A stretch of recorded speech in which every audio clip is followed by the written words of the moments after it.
সুপ্রিয় ইউজি ছাত্রছাত্রী, আপনাদের রেজাল্ট পাবলিশড হয়েছে। এখন রেজাল্ট পাওয়ার পর আপনাদের অনেকের মন খারাপ, কারণ আপনারা পরীক্ষা দিয়েছেন।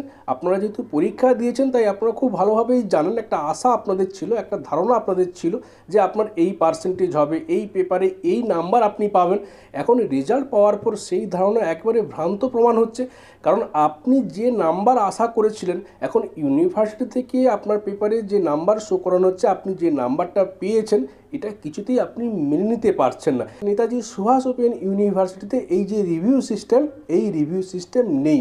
এনএসওইতে রয়েছে ছাত্রছাত্রীরা চাইলে আরটিআই করতে পারে, এই আরটিআই অ্যাক্ট 2005। তো এখানে সুপ্রিয় ছাত্রছাত্রী, আপনারা চাইলে আপনার যে পেপারে কম মনে হচ্ছে আপনি কিন্তু সেই পেপারে আরটিআই করতে পারেন।